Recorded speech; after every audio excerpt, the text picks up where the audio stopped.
लोग, अंग्रेजी मत सीखना, हिंदी सीखना।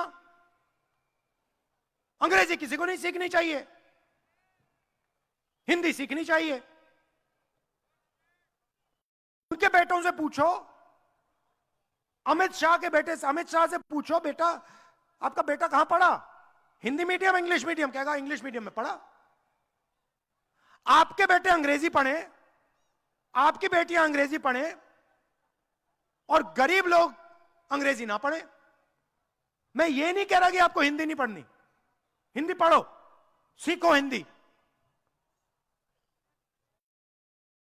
अगर अंग्रेजी भी पढ़ो, अंग्रेजी भी सीखो। क्यों? आप पूछोगे भैया हिंदी से हमारा काम हो जाता है। मैं आपको बताता हूं, यूपी जाओगे हिंदी में बात करो, राजस्थान में हिंदी में बात करो। बाहर से कोई टूरिस्ट आता है तो उससे हिंदी में बात करोगे क्या? बाहर से टूरिस्ट आता है, आप मेहनत करते हो, उससे हिंदी में बात करोगे क्या? कॉल सेंटर में काम करना है, इंटरनेट का काम करना है, अंग्रेजी में होगी, काम अंग्रेजी में होगा। कभी आपके बेटे विदेश जाना चाहें, विदेशी कंपनी में काम करना चाहें, अंग्रेजी की जरूरत है। तो ये चाहते हैं कि दो हिंदुस्तान हो, एक अदानी वाला, उसमें सब लोग अंग्रेजी बोले, और दूसरा गरीबों का हिंदुस्तान जहां अंग्रेजी ना चले। आप उनकी नौकरियां ना ले जाओ, किसान का बेटा कॉल सेंटर में ना काम कर जाए, मजदूर का बेटा कंपनी ना खोल दे। इसलिए हमने जाल फैला दिया अंग्रेजी स्कूल का पूरे राजस्थान में। कहा कि अगर अमीर बच्चा अंग्रेजी पढ़ सकता है तो वो मौका गरीब बच्चे को भी मिलना चाहिए, किसान के बेटे को मिलना चाहिए। किसान का बेटा क्या, किसान का बेटा सपना देखे मैं पायलट बनना चाहता हूं, एक दिन मैं पूरी दुनिया में जाना चाहता हूं हवाई जहाज उड़ा के, क्यों नहीं? ये कहते हैं नहीं, दो हिंदुस्तान है, किसान को खेती करनी है, मजदूर को मजदूरी करनी है, अदानी जी को पैसा बनाना है। आखिरी बात, आपका पुराना पेंशन स्कीम नरेंद्र मोदी ने रद्द किया, हमने यहां पे लागू कर दिया।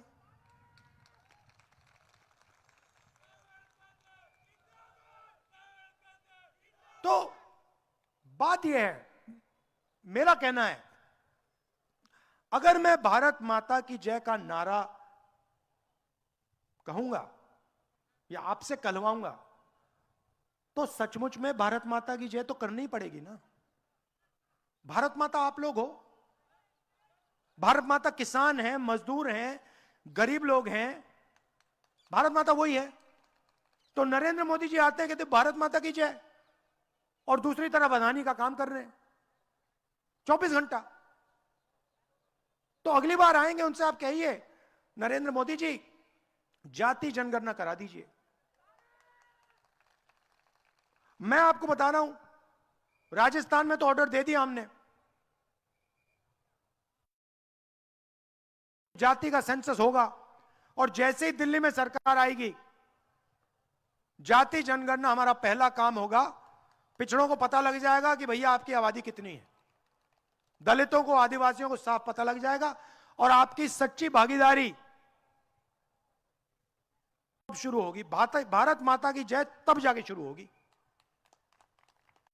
आखिरी बात मत भूलिए, ये जो फ्री में इलाज हो रहा है, ये जो पैसा आपके बैंक अकाउंट में जाता है,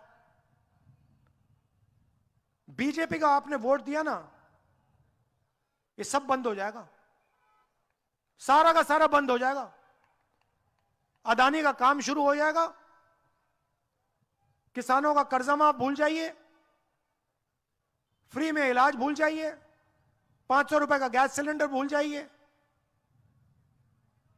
तो कांग्रेस पार्टी का पूरा समर्थन कीजिए, ओपीएस भूल जाइए, तो कांग्रेस पार्टी का पूरा समर्थन कीजिए और मिलके सचमुच में भारत माता की जय करनी है। धन्यवाद। जय हिंद।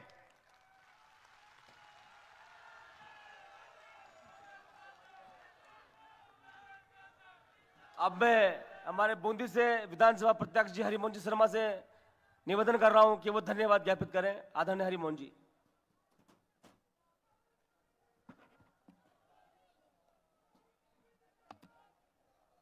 आदरणीय राष्ट्रीय नेता श्री राहुल गांधी जी का इस हिंडोली विधानसभा क्षेत्र में तीनों विधानसभा क्षेत्र के कार्यकर्ताओं को संबोधित करने के लिए जो आप पधारे, हम हृदय के गहन तल से आपका स्वागत और अभिनंदन करते हैं। हम आपका स्वागत और अभिनंदन इसलिए भी करते हैं कि राष्ट्रीय स्तर पर सांप्रदायिक ताकतों को, मोदी जी को जो चुनौती आप दे रहे हैं, केवल अकेले ऐसे नेता हैं कांग्रेस पार्टी के जिन्होंने राष्ट्रीय स्तर पर सांप्रदायिकता विरोधी ताकतों के खिलाफ जनचेतना पैदा करके राष्ट्र को एक मजबूत दिशा देने का प्रयास किया है। हम आपका अभिनंदन इसलिए भी कर रहे हैं कि कांग्रेस पार्टी को मजबूत दिशा देकर, चाहे वो पद यात्रा के माध्यम से हो, चाहे वैचारिक आदान प्रदान के माध्यम से हो, चाहे सांप्रदायिक ताकतों से लड़ने के माध्यम से हो, और केवल चुनौती देने के लिए मोदी जी को चुनौती देने वाला कोई व्यक्तित्व है राष्ट्रीय स्तर पर तो राहुल जी गांधी हैं। मैं अब और अधिक कुछ नहीं कहकर आपको ये विश्वास दिलाता हूं कि अशोक गहलोत जी की जनहितैषी योजना जो आपके दिशा निर्देशों पे उन्होंने लागू किए, उसके कारण और आपके कुशल नेतृत्व के कारण हम बूंदी जिले की तीनों सीटें जीत करके कांग्रेस को देंगे। आप भरोसा रखिए। धन्यवाद। जय हिंद।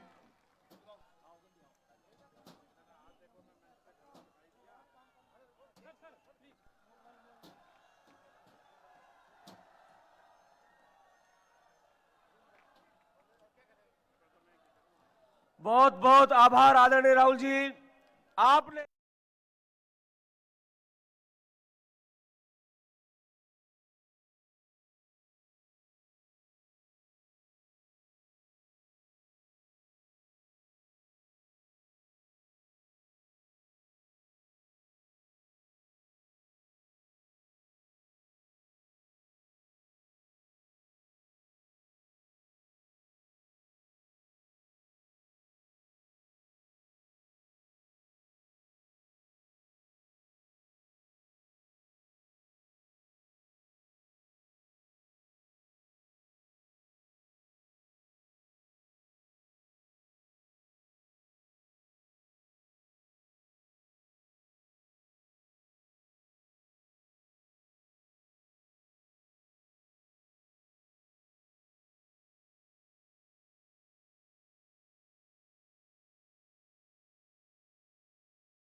आज 60 पर फूकिया जो 60 पर फूकिया जो 100 पर फूकियाल राहुल गांधी।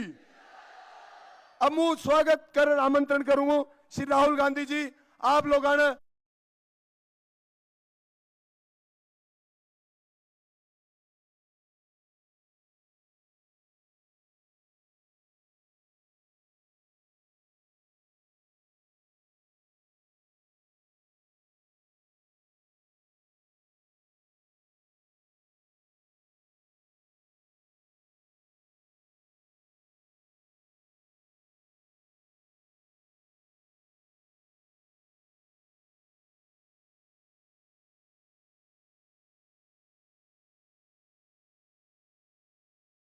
राहुल गांधी आज 60 पर फूग्या जो 60 पर फूग्या जो 100 पर फूग्याल राहुल गांधी।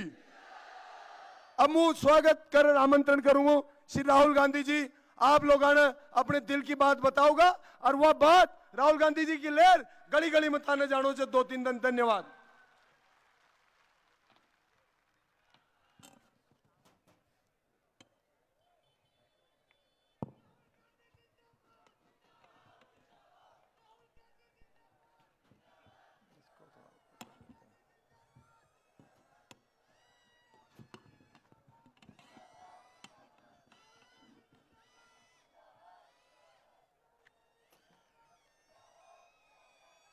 सुखविंदर रंधावा जी, काजी निजामुद्दीन जी, हरक सिंह रावत जी,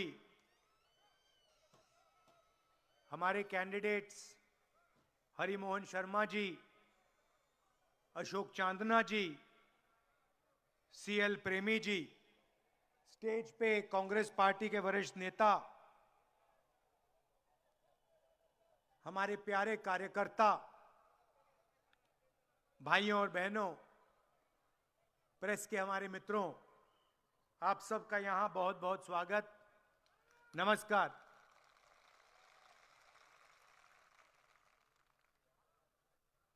अभी चांदना जी ने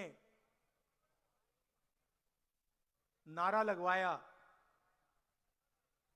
भारत माता की जय।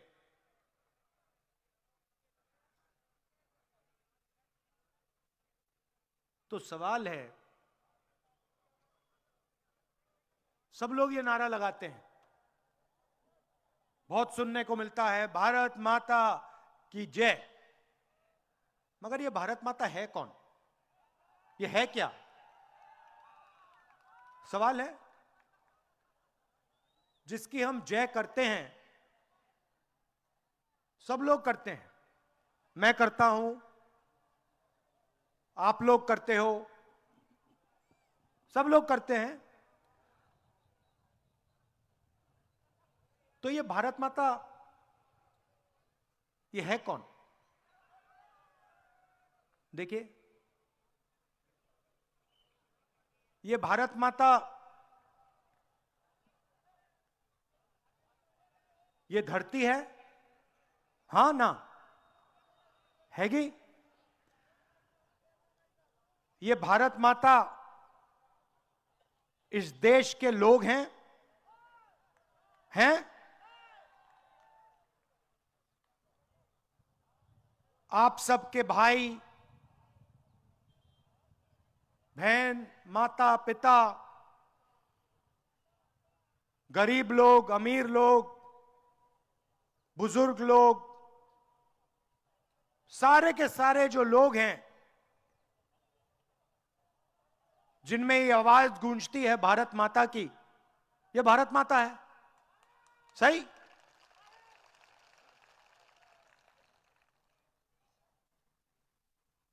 तो मैंने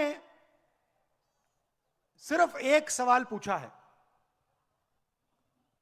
पार्लियामेंट हाउस में मैंने भाषण दिया और मैंने कहा कि देखिए, मैं जानना चाहता हूं, हम ये नारा रोज लगाते हैं, मैं जानना चाहता हूं ये भारत माता कौन है? कौन है ये भारत माता? मतलब ये लोग कौन है? कितनी आबादी किसकी है? आदिवासी कितने? दलित कितने? पिछड़े लोग कितने? गरीब कितने? अमीर कितने? अगर हम नारा लगाते हैं भारत माता की जय, और अगर हम भारत माता के लिए लड़ते हैं, खून देने के लिए तैयार हैं, तो ये भारत माता है कौन? ये तो पता लगाना ही पड़ेगा। सही?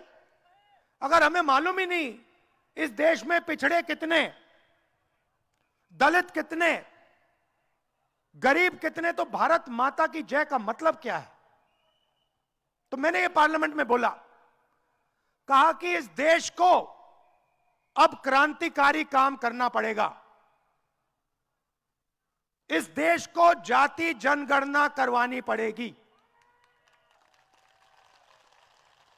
क्यों, मैं आपको बताता हूं।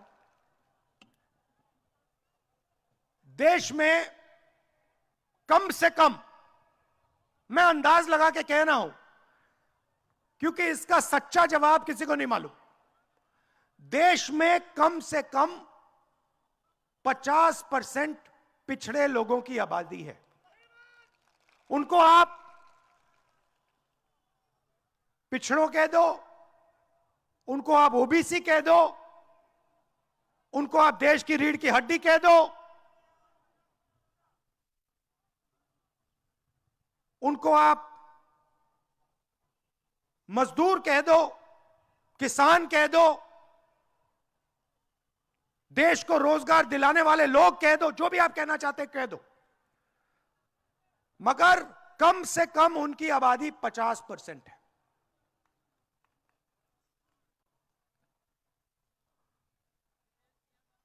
दलितों की आबादी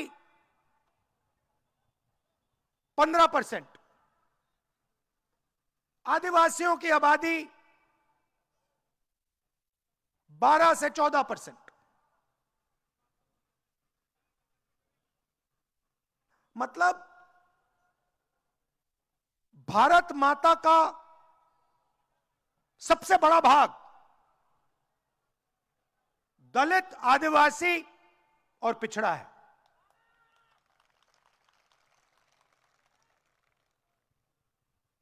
अब देश में सब लोग भारत माता की जय नारा लगाते हैं, मगर देश को चलाने में भागीदारी ना पिछड़ों की है, ना दलितों की है, ना आदिवासियों की है। ये सच्चाई है। उदाहरण देता हूं आपको। देश को एमएलए नहीं चलाते, एमपी नहीं चलाते, ये आप सब जानते हो। आप किसी भी बच्चे से पूछो, भाई क्या करना चाहते हो बड़े होके? मैं भारत जोड़ो यात्रा में चला, 4000 किलोमीटर चला, हजारों बच्चों से मैंने यह सवाल पूछा, बेटा क्या करना चाहते हो? सारे के सारे कहते हैं हम तो भैया आईएएस में जाना चाहते हैं। सही गलत? सही है ना? मतलब देश का 10 साल का बच्चा जानता है कि देश को सरकार के अफसर चलाते हैं, देश को आईएएस के लोग चलाते हैं। एमएलए चुनाव जीतता है, चुनाव हारता है, एमपी चुनाव जीतता है, चुनाव हारता है, अफसर कभी बदलना नहीं जाता। एक बार वो आईएएस में घुस जाता है, पूरी जिंदगी वहां पे काम करता है। ताली बजा रहे हैं, बात समझ गए? अब देखिए, तो मैंने सवाल पूछा पार्लियामेंट हाउस में, नरेंद्र मोदी उस साइड, मैं इस साइड, मैंने सवाल पूछा, नरेंद्र मोदी जी एक बात बताइए, अगर आप कहते हो भारत माता की जय का नारा लगाते हो और आप हर भाषण में कहते हो मैं ओबीसी, मैं ओबीसी, मैं ओबीसी, तो मुझे एक बात बता दो, ये जो 90 अफसर हिंदुस्तान को चलाते हैं, जिसको हम secretary to government of India कहते हैं, कैबिनेट सेक्रेटरी कहते हैं, इनमें से ओबीसी कितने? इसमें से दलित कितने? इसमें से आदिवासी कितने? आप भागीदारी की बात करते हो, ठीक है, आज पार्लियामेंट हाउस में मुझे बता दो, देश को जो चलाते हैं उसमें से ओबीसी कितने, दलित कितने, आदिवासी कितने? नरेंद्र मोदी एक शब्द नहीं बोले, चुप हो गए। नहीं, सुनिए, क्योंकि आपको यह बात गहराई से समझनी होगी। नरेंद्र मोदी चुप हो गए और फिर अगले भाषण में नरेंद्र मोदी की जो सच्ची सोच है वो निकल आई। अगले भाषण में नरेंद्र मोदी कहते हैं, मित्रों, देश में कोई जात नहीं है, देश में सिर्फ एक जात है, वो है गरीब। बात समझिए, जब ओबीसी को भागीदारी देने की बात आई, जब दलितों को भागीदारी देने की बात आई, जब आदिवासियों को भागीदारी देने की बात आई, तो नरेंद्र मोदी कहते हैं भैया इस देश में ना ओबीसी, ना दलित, ना आदिवासी।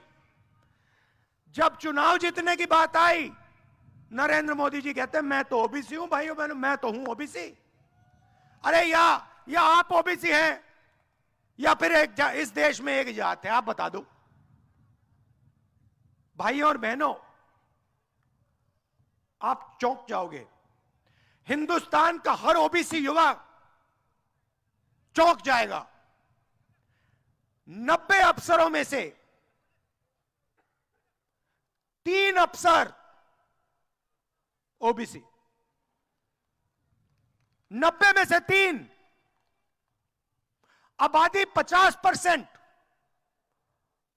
मतलब कम से कम 45 होने चाहिए, हैं 3। जनसंख्या के मुताबिक ओबीसी के 45 होने चाहिए, हैं 3। और बात सुनिए, कौन से 3? छोटी छोटी मिनिस्ट्री के 3, कोने में पीछे बैठे हुए हैं। अगर ये 90 अफसर जो हिंदुस्तान के बजट को बांटते हैं, मतलब शिक्षा में कितना पैसा जाएगा 90 अफसर, स्वास्थ्य में कितना जाएगा 90 अफसर, यहां पे कनाल बनेगी 90 अफसर, नहीं बनेगी 90 अफसर, सेना को कितना मिलेगा 90 अफसर, शिक्षा में कितना, स्वास्थ्य में कितना 90 अफसर। अगर ये 90 लोग बजट को कंट्रोल करते हैं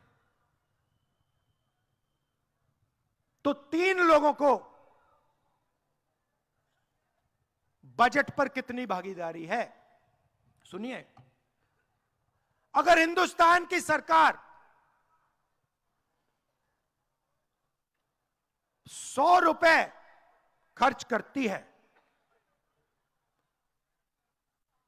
तो ओबीसी अफसर 5 रुपए का निर्णय लेते हैं।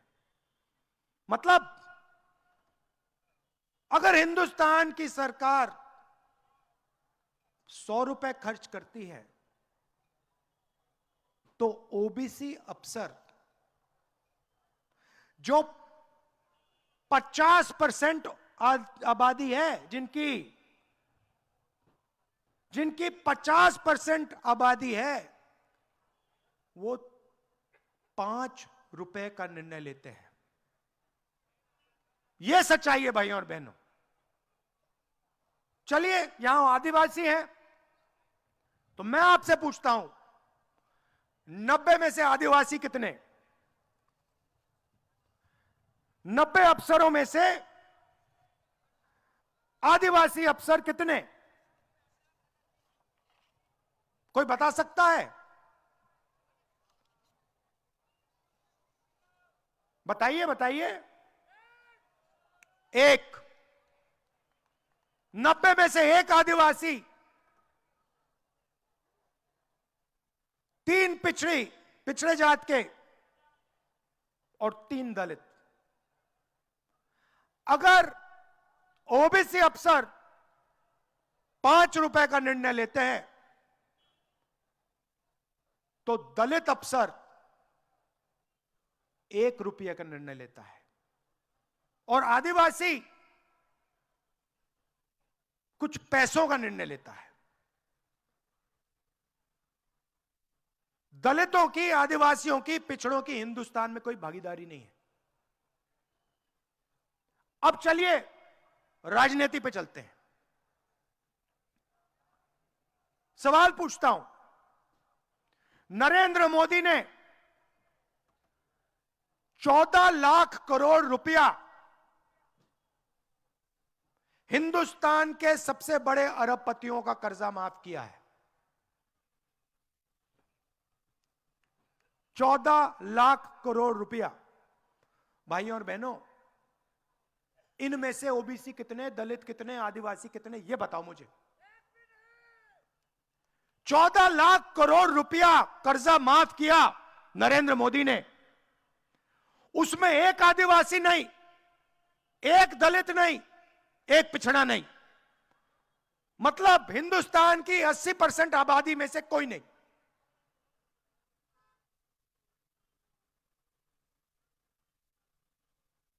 $14 लाख करोड़ रुपया का तोहफा दिया अपने मित्रों को, और आप लोग देखते रह गए।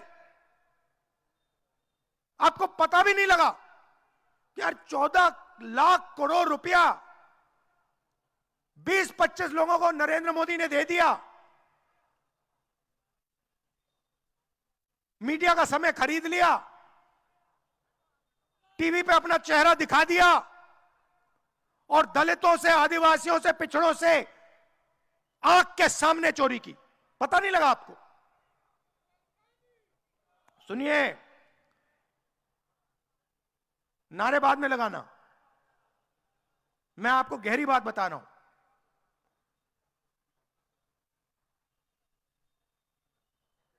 जीएसटी लागू की, कर्जा माफ किया ना 14 लाख करोड़ का, तो पैसा कहां से आया? आसमान से तो नहीं टपका। मतलब जैसे बारिश गिरती है वैसे पैसा तो नहीं गिरता ना। कभी आपने देखा है? नहीं ना। तो कहीं से तो आया होगा, आपकी जेब में से आया। आप पेट्रोल पंप में जाते हो, ट्रैक्टर में पेट्रोल भरते हो, जीएसटी का पैसा निकलता है। आप ढाबे में खाना खाते हो, जीएसटी का पैसा निकलता है। आप शर्ट पहनते हो, जीएसटी का पैसा निकलता है। पतलून खरीदते हो, जीएसटी का पैसा निकलता है। अच्छा, एक बात बताओ, मान लो एक ऐसा दिन आया जहां पेट्रोल पंप में गए और आपके सामने अदानी जी पेट्रोल भर रहा है। ऐसा दिन कभी आएगा नहीं, और मान लो आ गया। आपने 5 लीटर पेट्रोल खरीदा और अदानी ने 5 लीटर पेट्रोल खरीदा। जीएसटी उसका ज्यादा या आपका?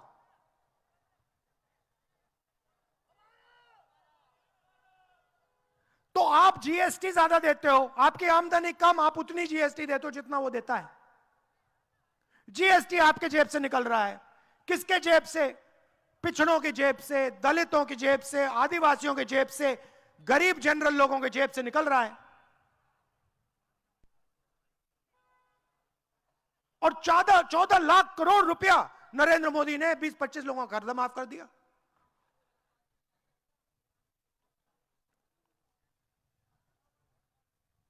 राजस्थान की सरकार के पास जीएसटी का पैसा आता है। हमने यहां पे स्वास्थ्य योजना शुरू कर दी, मुफ्त में सबको इलाज हो रहा है। मुफ्त में सबका इलाज हो रहा है। दिल का दौरा पड़ता है, चलो चलो राजस्थान के किसी भी अस्पताल में जाओ, फ्री में इलाज कराओ। पैर टूटता है, चलो चलो भैया प्लास्टर लगाओ, फ्री में करो। एक्सीडेंट सड़क पे होता है, भाई चलो इमरजेंसी में ले जाओ, फ्री में है राजस्थान में। कैंसर हुआ, लिवर की बीमारी हो, डायबिटीज हो, कुछ भी हो, कांग्रेस पार्टी की सरकार कहती भैया हम तो मुफ्त में करवाएंगे, हम 1 रुपया नहीं निकलवाएंगे। ये हैं कौन जो अस्पताल में जाते हैं? 50% पिछड़े, 14% दलित, 12% आदिवासी। तो हमारा पैसा भारत माता की जेब में जा रहा है, आपकी जेब में जा रहा है। उनका पैसा अदानी जी की जेब में जा रहा है। सीधी सी बात है। नरेंद्र मोदी जी भारत माता की जय कहते हैं, उनको अदानी जी की जय कहनी चाहिए। काम तो उनका करते हैं। अच्छा भैया एक बात बताओ, 24 घंटा नरेंद्र मोदी टीवी पे दिखता है ना? दिखता है ना? भैया टीवी किसानों का है क्या? टीवी मजदूरों का है क्या? टीवी गरीबों का है क्या? दलितों का, आदिवासियों का, किसका है? अदानी का है। तो सीधी सी बात है, 14 लाख करोड़ उधर माफ होते हैं, इधर 24 घंटा उसका चेहरा दिखता है। नहीं, आप खुशी से ताली बजा रहे हो, अच्छी बात है। खुशी से ताली बजा रहे हो, अच्छी बात है, मगर नुकसान तो आपका हो रहा है ना। 14 लाख करोड़ आपका ही तो पैसा गया, जीएसटी में आपका ही तो पैसा गया, आपकी तो कैनाल नहीं बनी ना।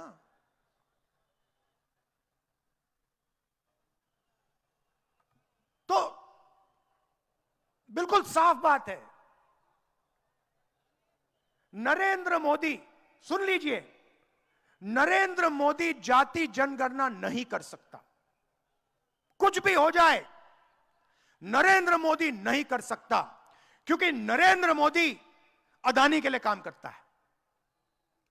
जाति जनगणना राहुल गांधी कर सकता है, कांग्रेस पार्टी कर सकती है।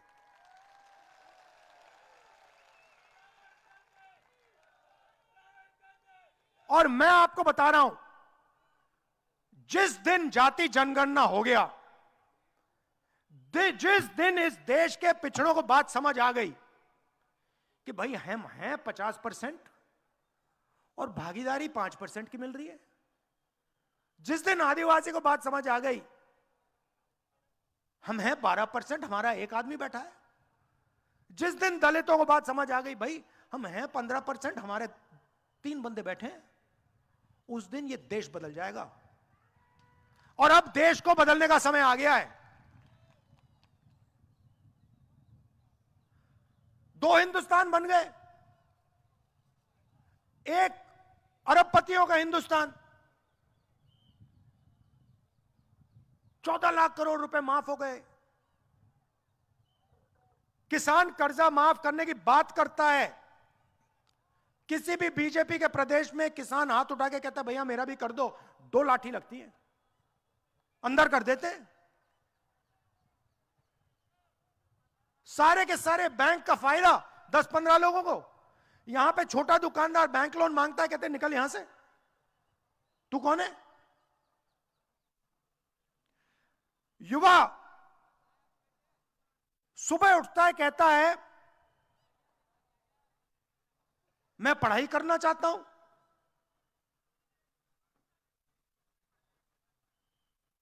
स्कूल जाता है, पता लगता है प्राइवेट स्कूल है, कॉलेज में जाता है, लाखों रुपए उठा ले जाते हैं। मुझे एक कुली मिला, रेलवे स्टेशन में कुली मिला एक मुझे। मैंने उससे कहा कैसे हो? कहता है राहुल जी कंधे पे सूटकेस उठाता हूं, मेरे सारे के सारे सपने नरेंद्र मोदी ने तोड़ दिए। मैंने कहा कैसे? कहता है राहुल जी मैंने इंजीनियर बनने का सपना देखा था, पापा से पैसे लिए मैंने, पापा मजदूरी करते हैं, पापा को तंग किया मैंने, 10 साल तंग किया, पापा मुझे पैसे चाहिए, इंजीनियर बनना है, पापा मुझे पैसे चाहिए, इंजीनियर बनना है। पापा के घुटने गायब हो गए, चल नहीं सकते। प्राइवेट कॉलेज में मैं गया, पढ़ाई की, अच्छे नंबर आए, सिविल इंजीनियर की मैंने डिग्री ली, आज मैं कुली का काम कर रहा हूं। ये एक नहीं है, ऐसे करोड़ों युवाएं देश में जिनको हर रोज ठगा जा रहा है। कौन है? पिछड़े हैं, दलित हैं, आदिवासी हैं, गरीब जनरल कास्ट के लोग हैं। हिंदुस्तान के बड़े उद्योगपतियों में से मुझे आप एक ओबीसी दिखा दो, भाषण बंद कर दूंगा। एक दलित दिखा दो, एक आदिवासी दिखा दो, भाषण बंद कर दूंगा। आंख के सामने चोरी हो रही है 24 घंटा। इसलिए हम एक हिंदुस्तान बनाना चाहते हैं। हमें नहीं चाहिए अदानी का हिंदुस्तान, हमें भारत माता की जय वाला हिंदुस्तान चाहिए, जिसमें पिछड़ों, दलितों, आदिवासियों की इज्जत हो। ठीक है, 90 में से पिछड़ों को 45 ना मिले, अरे 25-30 तो मिले,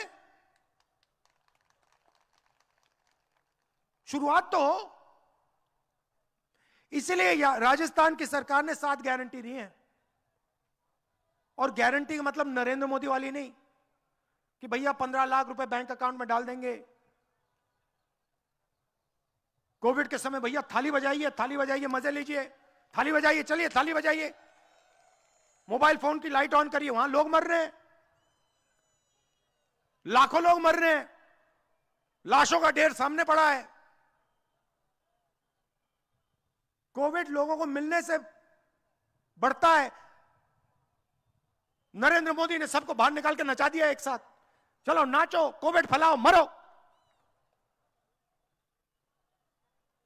और मीडिया वाले वाह वाह कर रहे हैं पीछे से, कमाल की बात है, मोदी जी ने थाली बजवा दी। अरे हां, पिछड़ों को मरवा दिया, दलितों को मरवा दिया, आदिवासियों को मरवा दिया, गरीब जनरल कास्ट के लोगों को मरवा दिया।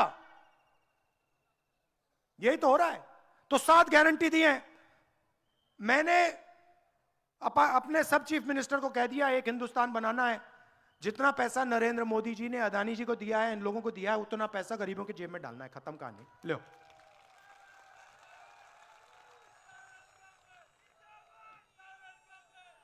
राजस्थान के हर घर में, गरीब घर में एक महिला को, हर घर में एक महिला को 10,000 रुपए साल का गारंटी करके बैंक अकाउंट में। 1200 कितने का सिलेंडर कितने का है? नहीं, आज कितने का है? 1100 का है ना। तो मैं आपसे चुनाव के बाद, आप लिख लो, महिलाएं जो आई हैं यहां लिख लो, चुनाव के बाद 500 रुपए का आपका गैस सिलेंडर हो जाएगा।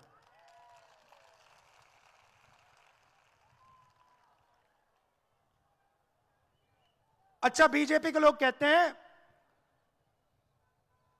भारत माता की जय, कहते हैं पहले, फिर कहते हैं भारत माता की जय, मगर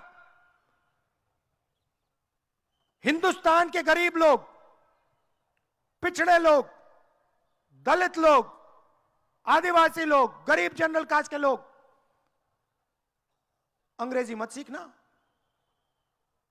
हिंदी सीखना। अंग्रेजी किसी को नहीं सीखनी चाहिए, हिंदी सीखनी चाहिए। उनके बेटों से पूछो, अमित शाह के बेटे से, अमित शाह से पूछो, बेटा आपका बेटा कहां पढ़ा? Hindi medium, English medium? कहेगा इंग्लिश मीडियम में पढ़ा। आपके बेटे अंग्रेजी पढ़े, आपकी बेटियां अंग्रेजी पढ़े, और गरीब लोग अंग्रेजी ना पढ़े। मैं ये नहीं कह रहा कि आपको हिंदी नहीं पढ़नी, हिंदी पढ़ो, सीखो हिंदी, मगर अंग्रेजी भी पढ़ो, अंग्रेजी भी सीखो। क्यों? आप पूछोगे भैया हिंदी से हमारा काम हो जाता है। मैं आपको बताता हूं, यूपी जाओगे हिंदी में बात करो, राजस्थान में हिंदी में बात करो। बाहर से कोई टूरिस्ट आता है तो उससे हिंदी में बात करोगे क्या? बाहर से टूरिस्ट आता है, आप मेहनत करते हो, उससे हिंदी में बात करोगे क्या? कॉल सेंटर में काम करना है, इंटरनेट का काम करना है, अंग्रेजी में होगी। काम अंग्रेजी में होगा। कभी आपके बेटे विदेश जाना चाहें, विदेशी कंपनी में काम करना चाहें, अंग्रेजी की जरूरत है। तो ये चाहते हैं कि दो हिंदुस्तान हो, एक अदानी वाला, उसमें सब लोग अंग्रेजी बोलें, और दूसरा गरीबों का हिंदुस्तान जहां अंग्रेजी ना चले। आप उनकी नौकरियां ना ले जाओ, किसान का बेटा कॉल सेंटर में ना काम कर जाए, मजदूर का बेटा कंपनी ना खोल दे। इसलिए हमने जाल फैला दिया अंग्रेजी स्कूल का पूरे राजस्थान में। कहा कि अगर अमीर बच्चा अंग्रेजी पढ़ सकता है तो वो मौका गरीब बच्चे को भी मिलना चाहिए, किसान के बेटे को मिलना चाहिए। किसान का बेटा क्या, किसान का बेटा सपना देखे मैं पायलट बनना चाहता हूं, एक दिन मैं पूरी दुनिया में जाना चाहता हूं हवाई जहाज उड़ा के, क्यों नहीं? ये कहते हैं नहीं, दो हिंदुस्तान है, किसान को खेती करनी है, मजदूर को मजदूरी करनी है, अदानी जी को पैसा बनाना है। और आखिरी बात, आपका पुराना पेंशन स्कीम नरेंद्र मोदी ने रद्द किया, हमने यहां पे लागू कर दिया।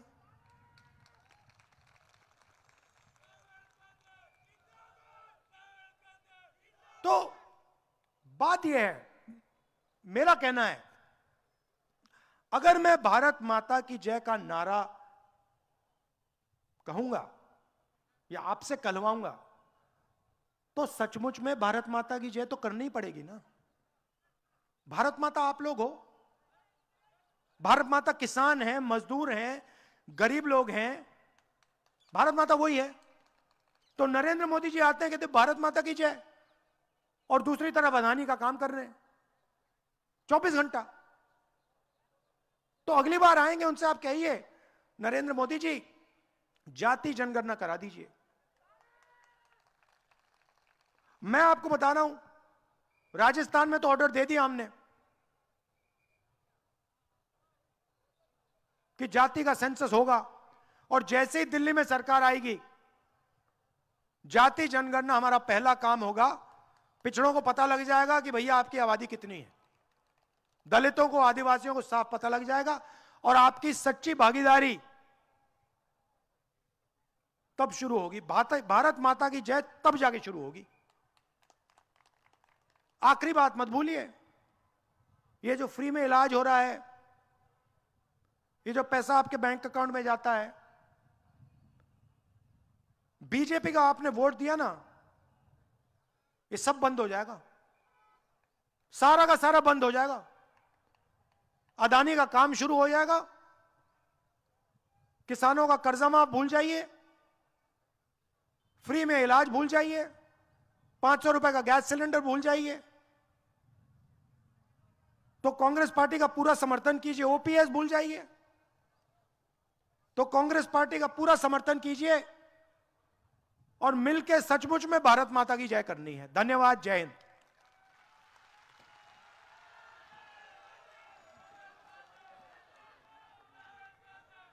अब मैं हमारे बूंदी से विधानसभा प्रत्याशी जी हरिमोहन जी शर्मा से निवेदन कर रहा हूं कि वो धन्यवाद ज्ञापित करें। आदरणीय हरिमोहन जी।